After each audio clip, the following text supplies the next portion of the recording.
과거에 비해서는 피막구축, 구형구축이라고 하는 부분은 거의 정복되었다고 의사들끼리 표현할 정도로 이제는 굉장히 적어졌고, 오히려 드물기는 하지만 첫 번째 원인을 꼽으라고 하면 보형물이 조금 더 위로 가 있는 밑볼록, 조금 더 내려가 있는 밑빠짐이 오히려 더 재수술의 원인이 되고 있습니다.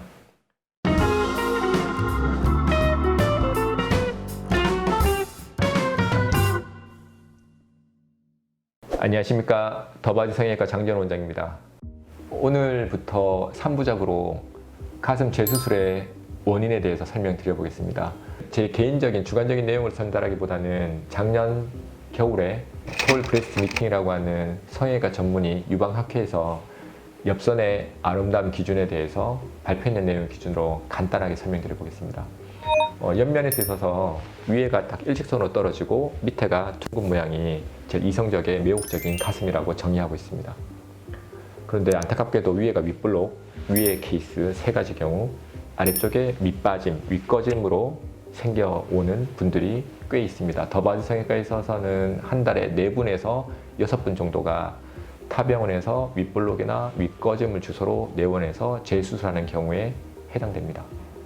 그러면 이 경우가 왜 생겼을까? 과거처럼 구형구축이 생기면서 올라가서 보형물 변이가 생겨 있다는 경우보다는 디자인이 좀 잘못됨으로 인해서 생겼던 경우입니다. 서울에서 6개월 전에 수술하셨다고 하시는데 구형구축은 아니었었습니다. 만져보면 잘 움직였었고, 유두에서 밑선까지의 거리를 기술적 오류로 좀 짧게 잡아서 윗볼록이 생겼던 경우고요.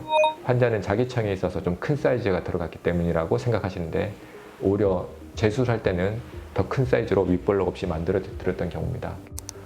이 경우는 이제 과거에 흔했던 구축이 생기면서는 이렇게 동그랗게 되면서 밀려 올라가서 탱탱하기도 하지만 이렇게 꺾이는 윗볼록의 모양을 그린 경우입니다. 이 경우에는 보형물만 내려서 되는 게 아니고 피막 절제술을 통해서 완전하게 세 방을 만들어서 보형물을 넣어야 됩니다. 그러면 더 큰 사이즈 넣더라도 자연스러운 엽선을 만들 수가 있고요.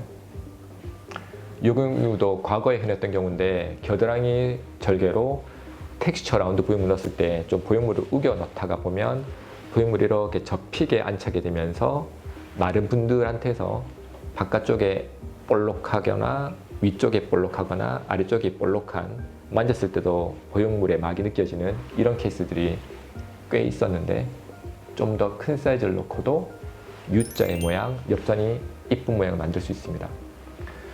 반대로 밑빠짐의 경우인데요.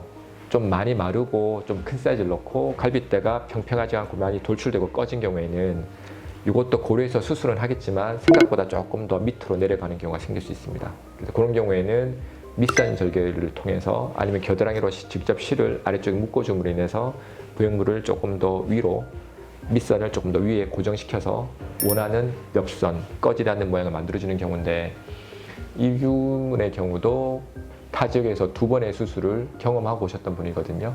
그래서 보형물을 빼야 되는 거 아닌가라고 생각하시는데, 요즘의 수술은 좀 정교해졌기 때문에 더 큰 사이즈를 넣고도 밑빠짐을 예방할 수 있었습니다.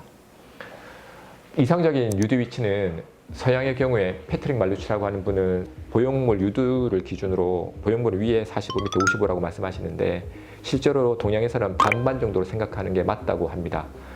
이런 라인을 얻기 위해서 좀 더 크게 넣었지만 과거 보형물보다 이중 평면술로 바꿔주고 아래로 잘 펴지게 만들고 보형물 정확하게 지금부터 1년, 2년, 10년 잘 유지되게 만들고 보형물 사이즈, 위치를 적절하게 맞추면 지금도 이쁘지만 나중에 10년 뒤 이쁜 모습으로 잘 유지가 될 겁니다. 약간 윗볼록 가슴은 나이 들었을 때 유두가 더 밀려서 처질 수가 있는데, 윗볼록 안 만들고 보형물 자체가 유두, 유륜 복합체를 이렇게 아래쪽에서 받쳐줄 수 있으면, 보형물의 정점보다 유두가 약간 더 위치한다고 하면 처짐은 수술 안 한 쌍둥이 언니보다 3배에서 5배 정도 더 늦게 처질 거라고, 예방이 될 거라고 설명하고 있습니다. 설명을 들어서 하실 건데 이렇게 꺼져도 안 되겠고 볼록해도 안 되겠죠. 그래서 이제 유두가 원래 위에 있는 분들도 요새 이중평면 해주고 보형물 잘 맞추고 보형물 돌출형도 잘 선택해서 하면 윗볼록 많이 안 만들고 큰 보형물 넣을 수도 있고요. 구형구축 때까지 딸려 올라간 경우에도 풀어주면 더 내려오고, 유방하수가 있는 경우에는 지난 시간에 설명드렸다시피 처진 유두를 올리고 확대해야지 엽선이 일직선으로 이쁘게 나올 겁니다. 수직절개까지 가는 경우도 있고요. 이렇게 이중평면술에서 살을 풀어줄 수 있어야지 가슴이 좀 더 밀어주고 처진 느낌을 개선시켜주고 같은 크기 대비 윗선을 더 자연스럽게 만들 수가 있습니다. 그래서 위아래가 정확하게 방이 만들어지면 가슴이 너무 많이 모인다든지 너무 많이 떨어진다는 개념도 예방이 돼서 우측의 가슴이 너무 안쪽으로 몰려서 인위적인 가슴이었는데 이런 식으로 위아래 선을 맞춰주면 양옆에 가슴골에 대한 부분도 이뻐진다는 케이스고요. 오늘 말씀드린 케이스는 가슴 보형물의 변위, 약간의 윗볼록과 약간의 밑빠짐, 처짐에 대한 문제였는데 이런 경우는 많지는 않습니다. 강조드리고 싶은 건 경험이 많은 성형외과 전문의와의 충분한 출전 상담을 거치시고 수술이 정확하게 된다면 이런 것도 예방이 되겠기에 가슴하면 더바디, 회복바른 더바디, 친절한 성형 상담 더바디에서 충분한 상담을 받고 수술 결정하시기를 추천드립니다.